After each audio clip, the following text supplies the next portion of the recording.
നമുക്ക് ഹൂദ് നബിയുടെ കഥയിൽ തുടങ്ങാം. നീ റെഡിയാണോ? ശ്രദ്ധയോടെ കേൾക്കുക. ബിസ്മില്ലാ.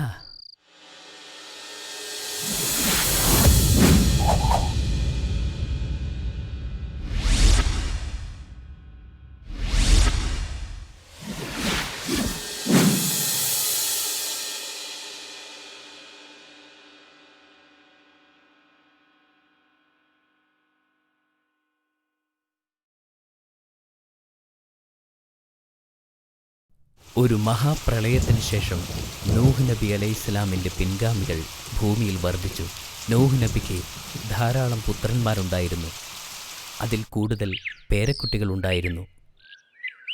അതിനാൽ തന്നെ ഭൂമിയിലെ ജനസംഖ്യ അതിവേഗം വളർന്നുകൊണ്ടേയിരുന്നു.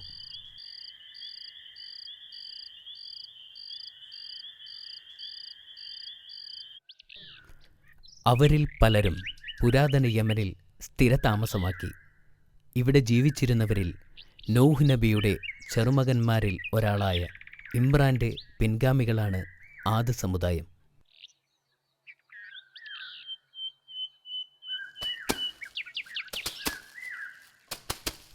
ആദ് സമുദായം സമ്പന്നരായിത്തീർന്നു. അവരുടെ കഴിവുകൾ പ്രകടിപ്പിക്കാൻ അവർ സമീപമുള്ള എല്ലാ മലമുകളിലുമായി വലിയ ഗോപുരങ്ങളെ പ്രതിഷ്ഠിച്ചു.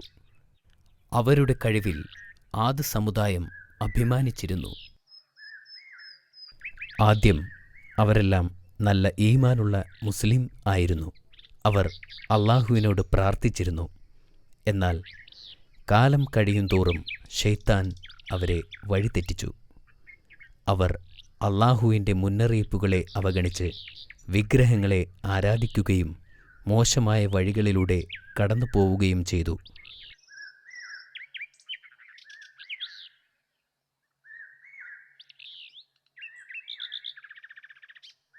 അള്ളാഹു ഒരു പ്രവാചകനെ ഭൂമിയിലേക്ക് അയക്കാൻ തീരുമാനിച്ചപ്പോഴായിരുന്നു ഇത് സംഭവിച്ചത്.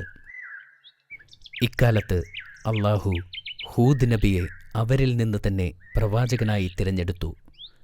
വിശ്വാസയോഗ്യമായ ഉപദേഷ്ടാവായി അവരെ താക്കീത് ചെയ്യുകയായിരുന്നു. അള്ളാഹു എന്നെ നിങ്ങളുടെ അടുത്തേക്ക് അയച്ചിരിക്കുന്നു. അള്ളാഹു എല്ലാം പഠിപ്പിച്ചു.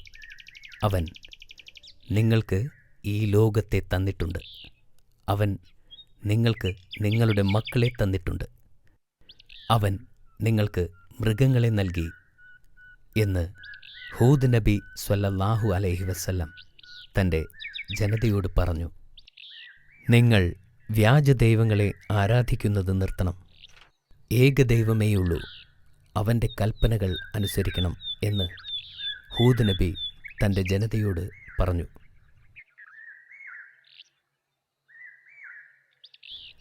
എന്നാൽ ആദ് സമുദായം ചോദിച്ചു, നീ ഞങ്ങളെ ഉപദേശിക്കുന്നതെന്തിനാണ്? അവർ പ്രവാചകനെ ധിക്കരിച്ചു.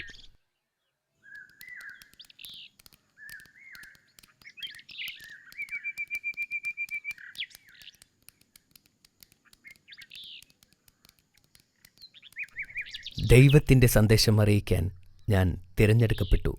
അവൻ ശാന്തമായി അവരോട് പറഞ്ഞു, ഞാൻ പറയുന്നതൊന്നും കേൾക്കുകയില്ലെങ്കിൽ ദൈവം നിങ്ങളെ ശിക്ഷിക്കും എന്ന് ഞാൻ ഭയപ്പെടുന്നു.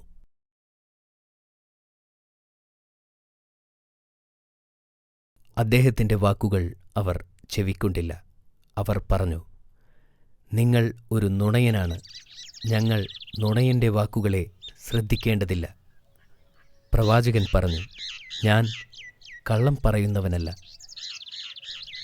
ആദ് സമുദായം പറഞ്ഞു, നീ സത്യവാനാണെങ്കിൽ നീ പറയുന്നത് സത്യമാണെന്ന് തെളിയിച്ച് കാണിക്കേ. അള്ളാഹുവിൻ്റെ ശിക്ഷ ഞങ്ങളിലേക്ക് ഇറങ്ങുന്നത് കാണിക്കേ. ഹൂദ് നബിക്ക് ഇത് കേട്ടപ്പോൾ ദുഃഖവും നിരാശയുമായിരുന്നു. ഞാൻ ഒരു നുണയനല്ല, ഞാൻ ദൈവത്തിൻ്റെ പ്രവാചകനാണ്. അവൻ അവരോട് ആത്മാർത്ഥമായി പറഞ്ഞു. എന്നാൽ ആരും അവനിൽ വിശ്വസിച്ചില്ല. വ്യത്യസ്ത ആളുകളോട് പ്രസംഗിക്കാൻ പ്രവാചകൻ ശ്രമിച്ചു. പ്രവാചകൻ അവരോട് ചോദിച്ചു, അള്ളാഹു നിങ്ങൾക്ക് നിങ്ങളുടെ അധീനത നൽകിത്തന്നത് ഓർക്കുക. അവനാണ് എൻ്റെ രക്ഷിതാവും നിങ്ങളുടെ രക്ഷിതാവും. അതിനാൽ അവനെ നിങ്ങൾ വിശ്വസിക്കുക. ഞാൻ നേരത്തെ നിങ്ങൾക്ക് മുന്നറിയിപ്പ് നൽകിയിട്ടുണ്ട്. നിങ്ങൾ അള്ളാഹുവിനെ അനുസരിക്കാതിരുന്നാൽ അവൻ നിങ്ങളുടെ സ്ഥാനത്ത് മറ്റൊരു ജനതയെ തിരഞ്ഞെടുക്കും. എന്നാൽ ആദ് സമുദായത്തിൻ്റെ മൂപ്പന്മാർ നബിയെ തള്ളിപ്പറഞ്ഞു. അടുത്ത ദിവസങ്ങളിൽ ആ പ്രദേശത്തെ ഒരു വരൾച്ച വ്യാപിച്ചു. സൂര്യൻ്റെ ചൂടേറ്റ് മരുഭൂമിയിലെ മണൽത്തരികൾ ഉണങ്ങി. എന്നിട്ടും ജനങ്ങൾ വിഗ്രഹങ്ങളെ ആരാധിച്ചുകൊണ്ടിരുന്നു. എന്നാൽ വരൾച്ച 3 വർഷങ്ങൾ നീണ്ടുനിന്നു. ഒരിക്കൽ നബി തിരുമേനി നമസ്കരിച്ചപ്പോൾ അള്ളാഹു പ്രവാചകനോട് തൻ്റെ യഥാർത്ഥ വിശ്വാസികളെ കൂട്ടിച്ചേർക്കുവാനും ഈ നഗരം വിട്ട് പോകുവാനും പറഞ്ഞു. അടുത്ത ദിവസം നബി തങ്ങൾ തൻ്റെ അനുയായികളെയും കൂട്ടി ആ പ്രദേശം വിട്ടു. അള്ളാഹു ആദ് ജനതയെ ശിക്ഷിക്കാൻ പോവുകയാണെന്ന് അവനറിയാമായിരുന്നു.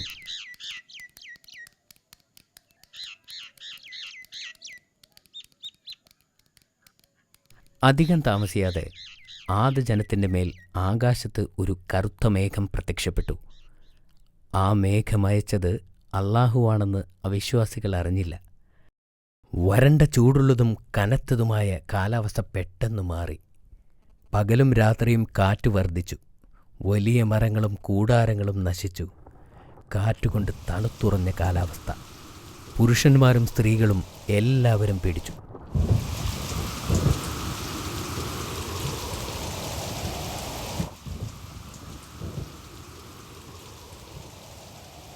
അത് അള്ളാഹുവിങ്കൽ നിന്നുള്ള ശിക്ഷയാണെന്ന് മനസ്സിലാക്കി അവർ ഓടി രക്ഷപ്പെട്ടു.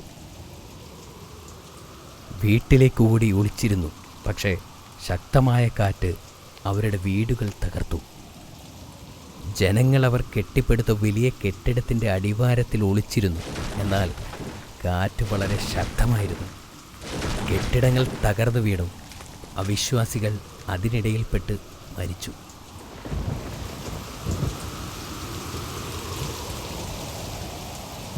എട്ട് പകലും 7 രാത്രിയും കൊടുങ്കാറ്റ് വീശി. ആ പ്രദേശം മുഴുവൻ നശിക്കുന്നതുവരെ കൊടുങ്കാറ്റ് നിന്നില്ല. ആദ് ജനതയിലെ സകല ദുഷ്ടരും നശിക്കപ്പെട്ടു. അള്ളാഹുവിൻ്റെ മുന്നറിയിപ്പുകൾ ശ്രദ്ധിച്ചതിനാൽ പ്രവാചകനും അവൻ്റെ ജനതയും സുരക്ഷിതരായിരുന്നു.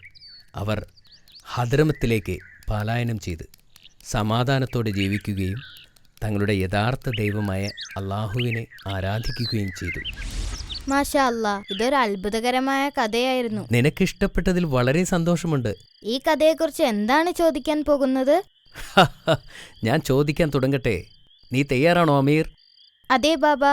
പ്രവാചകൻ ഹൂദ് നബി സ്വല്ലല്ലാഹു അലൈഹി വസല്ലം എവിടെയാണ് ജീവിച്ചിരുന്നത്? ആദ് പ്രദേശത്താണ് ജീവിച്ചിരുന്നത്. ഉത്തരം ശരിയാണ്. Very good. അടുത്ത ചോദ്യം. ആദ് ജനതയുടെ പാപങ്ങൾ എന്തൊക്കെയാണ്? ഞാൻ നിനക്ക് 3 ഓപ്ഷൻസ് തരാം. ചൂതാട്ടം, വിഗ്രഹങ്ങളെ ആരാധിക്കൽ, മോഷണം. അത് ഓപ്ഷൻ ബി, വിഗ്രഹങ്ങളെ ആരാധിക്കൽ. അത് വീണ്ടും ശരിയാണ്. ഓ, വെരി ഗുഡ്. താങ്ക്സ് ബാബാ. അടുത്ത ചോദ്യം ഇതാ. ആദ് ജനതയുടെ കഴിവുകൾ എന്തെല്ലാമായിരുന്നു? എനിക്ക് ഓപ്ഷൻസ് തരാമോ? തീർച്ചയായും. ഓപ്ഷൻ എ കരകൗശല നിർമ്മാണം, ബി ഗായകർ, സി നർത്തകർ. അവർ കരകൗശലത്തിന് മിടുക്കരായിരുന്നു. ആഹാ, ശരിയാണ്. എന്നാൽ പിടിച്ചോ, നിനക്കുള്ള അടുത്ത ചോദ്യം. ആദ് സമുദായത്തെ അള്ളാഹു ശിക്ഷിച്ചതെങ്ങനെ? ആദ് ജനതയിലേക്ക് ഒരു വരൾച്ചയെ അയച്ചു. അപ്പോഴും ജനങ്ങൾ പ്രവാചകനെ പരിഹസിച്ചു. അള്ളാഹു അവരിലേക്ക് വലിയ കൊടുങ്കാറ്റയച്ച് അവരെ എല്ലാം നശിപ്പിച്ചു. മാഷാ അല്ലാഹ്, വെരി ഗുഡ് മൈ സൺ. പ്രവാചകനും അനുയായികളും ആ കൊടുങ്കാറ്റിൽ പെട്ടിരുന്നോ? ഇല്ല, നബിക്കും അനുയായികൾക്കും അപകടമൊന്നും സംഭവിച്ചില്ല. ഉത്തരം ശരിയാണ്. ഞാൻ നാളെ നിനക്ക് മറ്റൊരു നല്ല കഥ പറഞ്ഞു തരാം. ബാബ നാളെ ആരുടെ കഥയാണ് പറയാൻ പോകുന്നത്? ഇൻഷാ അല്ലാഹ്, നാളെ ഞാൻ നിനക്ക് സ്വാലിഹ് നബി അലൈഹിസ്സലാമിന്റെ കഥ പറഞ്ഞു തരാം. സ്വാലിഹ് നബി അലൈഹിസ്സലാമിന്റെയോ? അതെ അമീർ. ആദ് നാശത്തിനു ശേഷം തമൂത്തിന്റെ ഗോത്രക്കാർ അവരെ പിന്തുടർന്നു. അവരിൽ ഈ പ്രവാചകൻ ജീവിച്ചിരുന്ന കാലമായിരുന്നു അത്. അത് വളരെ രസകരമായ ഒന്നാണ്. ഞാൻ വളരെ ആവേശത്തിലാണ്. ശരി, നീ ഇപ്പോൾ ഉറങ്ങാൻ പോവുക.